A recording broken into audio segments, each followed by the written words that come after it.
सबौर प्रखंड के मसाड़ू गांव में गंगा का रौद्र रूप लगातार देखने को मिल रहा है। गंगा नदी ने कई घरों को अपने आगोश में ले लिया है।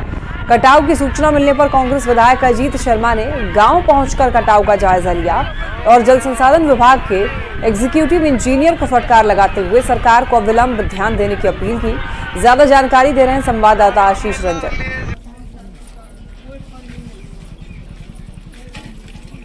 खंड के मसाड़ू गांव में कई दिनों से न्यूज 18 यहाँ की खबर दिखा रहा है। लगातार जो है कटाव विकराल रूप लेती जा रही है और गंगा का जलस्तर भी जो है लगातार बढ़ रहा है, जिसके कारण जो है कटाव और तेज हो गई है। और ये जो जल संसाधन विभाग के पदाधिकारी जो काम कर रहे बिल्कुल सही ढंग से काम नहीं किए।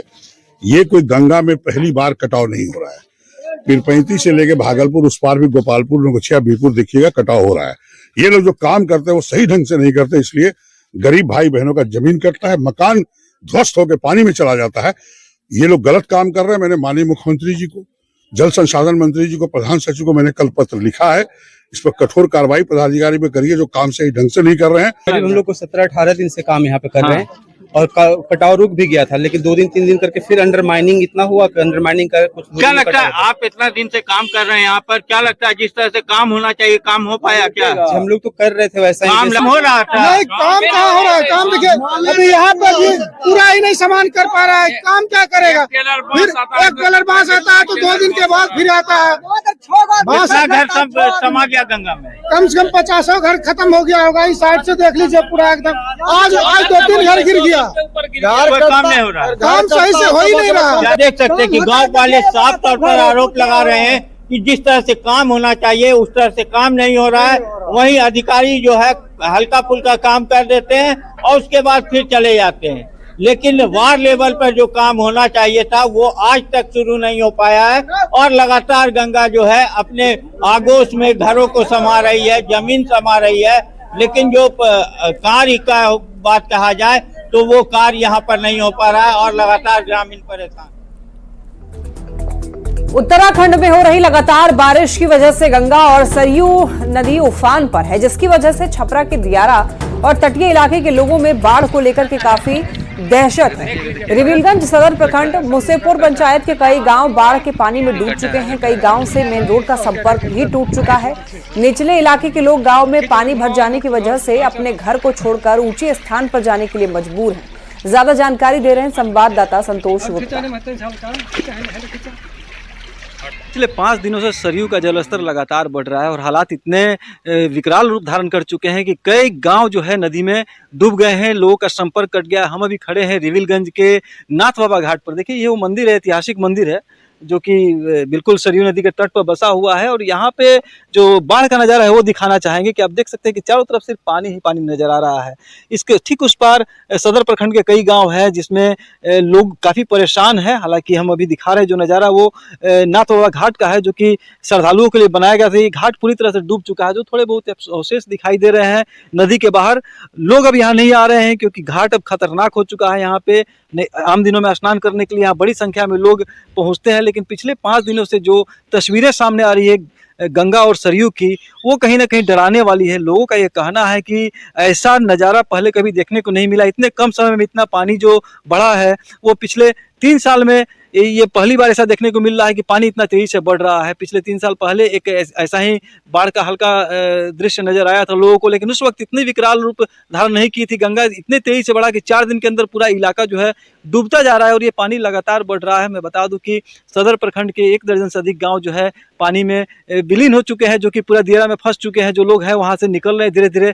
साथ ही छपरा के जो रिविलगंज से सटा हुआ इलाका, दिलिया रहीमपुर इलाका, वो भी पानी में परेशान है लोग। वहाँ के करीब 50 परिवार है, या ये कहा जाए कि सटा हुआ पूरा एक लंबा चौड़ा क्षेत्र जो है दिलिया रहीमपुर इलाके का, वो बाढ़ के पानी से परेशान है। लोग जो है पलायन कर रहे हैं। हालांकि इस पलायन की स्थिति में लोगों का ये कहना है कि प्रशासन जो है मदद नहीं कर रहा है। इसके कारण लोगों में थोड़ी नाराजगी जरूर देखी जा रही है, लेकिन जो सबसे अहम बात है कि पानी जो है अभी भी लगातार बढ़ रहा है और ऐसा मानना है कि आने वाले समय में यह बाढ़ लोगों को और परेशान कर सकता है। संतोष गुप्ता, न्यूज़ 18, रिविलगंज, छपरा। इस वक्त बारिश और बाढ़ से जनजीवन अस्त व्यस्त है। उत्तराखंड में लगातार पहाड़ी से मलबा आ रहा है, तो वहीं यूपी की कई नदियों में आई बाढ़ के कारण गांव-गांव जलमग्न है। प्रशासन बोट के सहारे लोगों तक मदद पहुंचाने में जुटा हुआ है। देखिए रिपोर्ट।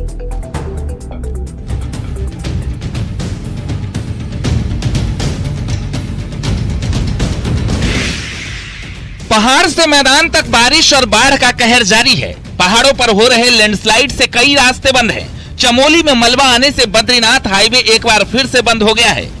चटवा पीपल के पास बार बार पहाड़ी दरक रही है और हाईवे बंद हो रही है, जिसकी वजह से यात्रियों को भारी दिक्कतों का सामना करना पड़ रहा है।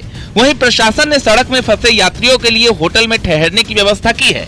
सड़क खुलने तक यात्रियों को होटल में ठहराया जाएगा। देख ही रहे हैं, यहाँ की स्थिति बहुत ही लूज स्वाइल है और वो रेगुलर आ रहा है। खोल रहे हैं, ट्रैफिक पार करा रहे हैं, फिर खोल रहे हैं, फिर हो जा रहा है, तो ये रेगुलर काम चल रहा है। ये प्रशासन द्वारा जितनी भी इधर और उधर दोनों तरफ, यानी इस पॉइंट से गौचर की तरफ और कर्णप्रयाग की तरफ जो गाड़ियाँ खड़ी हैं, उनमें लोगों को पानी या थोड़ा बहुत स्वल्पाहार, ताकि समस्या ना हो सके लोगों को, इसकी व्यवस्था की जा रही है और हम लोग यहीं पे डटे हुए हैं। सोनभद्र में पिछले कई घंटों से हो रही लगातार बारिश से जनजीवन अस्त व्यस्त है। धंधरौल बांध के सभी 22 गेट खोल दिए गए हैं। नगवा बांध के सभी 9 गेट भी खुल गए हैं, जिसके बाद नदियों का पानी रिहायशी इलाकों में घुस चुका है। जिले में कुल 264 mm बारिश दर्ज की गई है। सबसे ज्यादा बारिश दुद्धी और रॉबर्ट्सगंज में हुई है, जिसके कारण वाराणसी शक्तिनगर राजमार्ग पर उमरौरा के पास सड़क पर पानी भर गया। माची थाना जाने वाले रोड का संपर्क टूट चुका है। जालौन में यमुना और पहुंच नदी के पानी से कई गांव अभी भी जलमग्न हैं। यमुना और पहुंच नदी का जलस्तर भले ही नीचे गिर रहा हो, बावजूद इसके चारों तरफ पानी से घिरे ग्रामीणों के लिए अपने घर से निकलना जोखिम भरा बना हुआ है। प्रशासन स्टीमर के जरिए लोगों को मदद पहुंचाने में जुटा हुआ है। बाढ़ की इस वजह से कम हो रही है, लेकिन पहले बढ़ रहा था। उन्होंने 5 बाढ़ रात और प्रत्येक गाँव में जहाँ पर हर गांव में स्वास्थ्य की अब तो पानी काफी कम हो गया है। वही गांव हमारे हैं 2 दिन लगातार वार्ता कर रहे हैं और लोगों को सूचित कर दिया गया, आया कर दिया गया। कोई भी सूचना हो, संवेदन को भी सूचना हो, हम खुद मॉनिटर कर रहे हैं। तुरंत पुलिस को आप सूचित कराएं, तो हमारे पुलिसकर्मी ऐसे गाँव जिनकी आपदा समस्या न हो सकेगी, सूचना भी संख्या मौजूद है। संगम नगरी प्रयागराज में गंगा और यमुना नदियों में आई बाढ़ से जूझ रहे लोगों के लिए राहत भरी खबर है।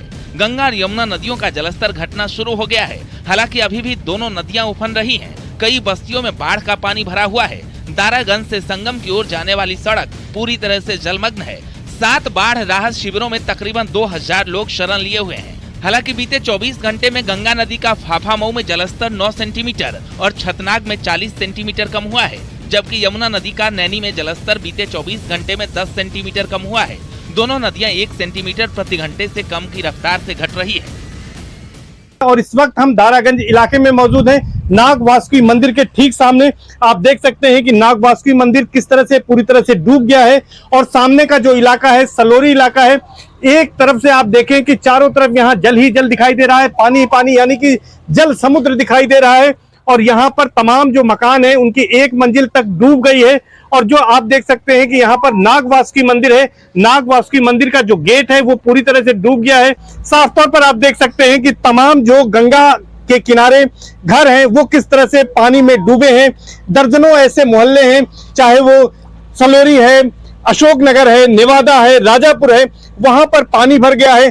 1500 लोग करीब ऐसे हैं जो कि 7 जो बाढ़ राहत शिविर बनाए गए हैं उनमें शरण ले चुके हैं। करीब 300 परिवार हैं जो अब तक बाढ़ राहत शिविरों में गए हैं। एनडीआरएफ और एसडीआरएफ ने प्रयागराज में पहुंचकर मोर्चा संभाल लिया है। तमाम जो निचले इलाके हैं जो बाढ़ में फंसे हुए हैं उन्हें मदद पहुंचाई जा रही है। इसके बावजूद बड़ी संख्या में जो श्रद्धालु हैं वो संगम के तट पर आ रहे हैं, यहाँ पर आस्था की डुबकी लगा रहे हैं। लोगों की आस्था इतनी है कि जहां सड़कों पर मोटर गाड़ियां फर्राटा भरती थी, वहां अब वो आस्था की डुबकी लगा रहे हैं। जो उनके कर्मकांड हैं, चाहे वो पितृ विसर्जन का है, चाहे वो अन्य कार्य है, वो वहां पर कर रहे हैं, दान पुण्य कर रहे हैं। और इसके साथ साथ जो नावों का संचालन हो रहा है उसको लेकर सख्त निर्देश दिए गए हैं, क्योंकि हर ओर पानी ही पानी दिखाई दे रहा है, जल समुद्र दिखाई दे रहा है, तो इसलिए विशेष एहतियात नाविकों को बरतने के निर्देश दिए गए हैं। पहाड़ों पर लगातार हो रही बारिश और बांधों से छोड़े गए पानी से शाहजहांपुर की गर्रा नदी में भी बाढ़ आ गई है, जिसके चलते शाहजहांपुर के रिहायशी इलाकों में पानी घुस चुका है। खतरे के निशान से ऊपर बह रही गर्रा नदी से न केवल किसानों की फसलें बर्बाद हो रही हैं, बल्कि खेतों का कटान भी परेशानी का सबब बना हुआ है। ड्यूनी बैराज से छोड़े गए पानी के कारण सुभाष नगर कॉलोनी जलमग्न हो चुका है। साथ ही नगर निगम के ऑफिस में भी पानी घुस चुका है। नदी जो है वो नाले से थोड़ा बढ़ के नाला है, नाले के स्तर से ही पानी जो है यहाँ पर आ रहा है। पानी नाले से पानी बढ़ रहा है और वही बैक करके पूरा प्लाटों में और घरों में भर रहा है। अधिकांश घरों में पानी जो है भरा हुआ है। बाढ़ आई है, ये प्लांट है एसटीपी। यहाँ जैसे सीवर का जो टैंक, सीवर टैंक होते हैं, उसका यहाँ पानी लाते हैं हम लोग, टैंक से आता है और उसको फिल्टर करते हैं, उसकी खाद वगैरह बनती है यहाँ। तो अब ये बाढ़ आ चुकी है, इसलिए इसका सामान जो है, जो जनरेटर वगैरह है, सोलर का सिस्टम सारा निकाल रहे हैं। प्रशासन पूरी तरह से अलर्ट मोड में है। पूर्व में भी बाढ़ आई, जिसमें हम लोग प्रयास करके तब राहत प्रदान की गई। उसी प्रकार हम लोगों ने तैयारी कर ली। SDRF की टीम हमारे पास आ गई है, PSC की फ्लड कंपनी भी हमारे पास आ गई और प्रशासन द्वारा बोटों की व्यवस्था कर ली गई है। सारी तैयारी हम लोग कर ली गई। यदि कोई समस्या आती है तो निपटने के लिए तैयार है। शाहजहांपुर की गर्रा नदी का जलस्तर लगातार बढ़ रहा है। इसके बावजूद भी कुछ लड़के करीब 20 फुट की ऊंचाई से जान जोखिम में डालकर गर्रा नदी में छलांग लगा रहे हैं। Bureau report, news 18। सासाराम में मूसलाधार बारिश होने की वजह से शहर के गीता घाट आश्रम कॉलोनी में जलजमाव हो गया। रास्ते पर घुटने तक पानी भर गया, जिससे लोगों को आने जाने में काफी परेशानी हो रही है। लोगों ने बताया कि 2 से 4 घंटे की बारिश में ही पूरा मोहल्ला डूब जाता है और रास्ता भी बंद हो जाता है, जिससे लोगों को आने जाने में परेशानी होती है।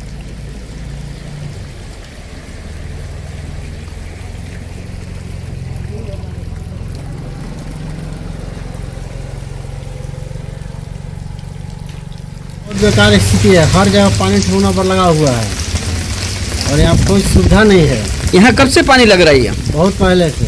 मैंने कितना साल हो गया? लगभग करीब 4 साल हो गया लगातार पानी लगता है। हाँ। ये कौन सा मोहल्ला है, क्या स्थिति है इनका? ये गीता घाट आश्रम। हाँ, गीता घाट आश्रम है। यहाँ का ये स्थिति नॉर्मल है, ये मतलब हमेशा का है। अच्छा, ये कौन गली है, कहाँ का वो स्थिति है? ये गीता घाट कॉलोनी है। गीता घाट आश्रम है। आश्रम है, हाँ। मैंने कितना पानी लगा हुआ है यहाँ पर? पानी घुटने भर लगा हुआ है चारों तरफ इधर। अच्छा, हमेशा की स्थिति बना रहता है ये? हाँ, ये हर साल यही स्थिति रहता है। गृह मंत्री अमित शाह ने मोदी सरकार के 100 दिन का रिपोर्ट कार्ड पेश किया। मोदी सरकार के तीसरे कार्यकाल की उपलब्धियों की बात करें तो कानून व्यवस्था से लेकर के ओबीसी, दलितों, अल्पसंख्यकों और आदिवासियों के सशक्तिकरण तक सरकार ने बेहतर काम किया। इसके साथ ही मेडिकल सुविधाओं में नई व्यवस्था लाकर के सरकार ने असहाय लोगों की मदद की। इस रिपोर्ट के जरिए मोदी सरकार के 100 दिन के काम को समझिए।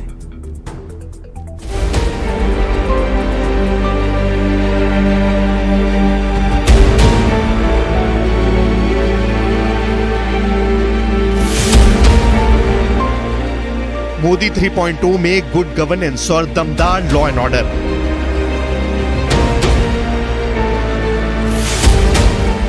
समाज में जरूरतमंद तबके का सशक्तिकरण।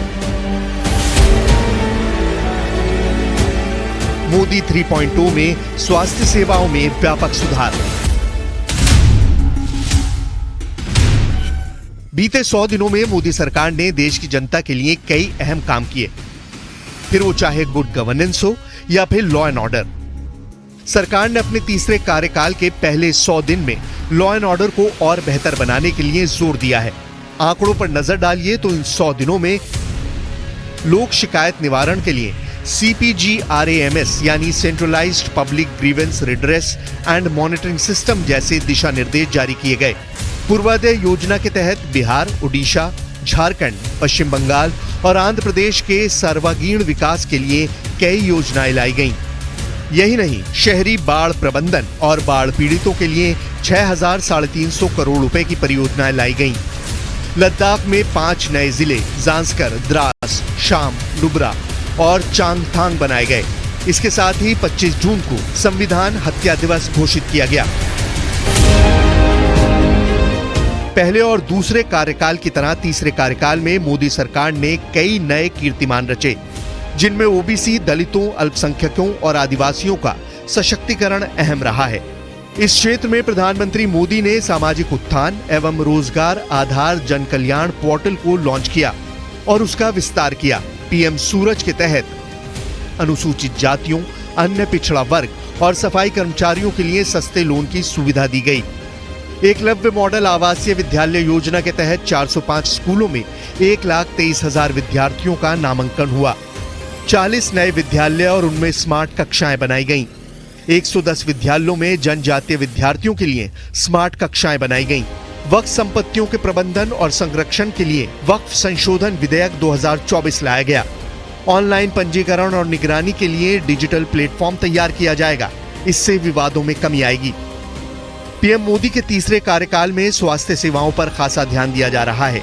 तीसरे कार्यकाल में आयुष्मान भारत योजना का विस्तार किया गया। इस योजना के तहत अब 70 साल या उससे अधिक उम्र के सभी वृद्ध नागरिकों को 5 लाख तक का मुफ्त बीमा है। इस योजना से 4.5 करोड़ परिवारों और 6 करोड़ बुजुर्ग नागरिकों को लाभ होगा। इसके साथ ही 75,000 नई मेडिकल सीटें बढ़ाई गईं, जिससे हेल्थ केयर सिस्टम को प्रभावी बनाने और मेडिकल शिक्षा में मदद मिलेगी।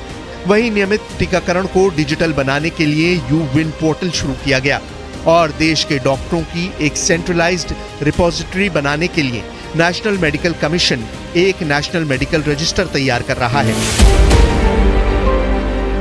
यानी पीएम मोदी ने जो सोचा उसे कर दिखाया। महज 100 दिनों के अंदर पीएम का विजन सामने आ गया। उनकी योजनाओं ने समाज के हर तबके को न सिर्फ लाभ दिया, बल्कि उनके सम्मान को भी बढ़ाने का काम किया है।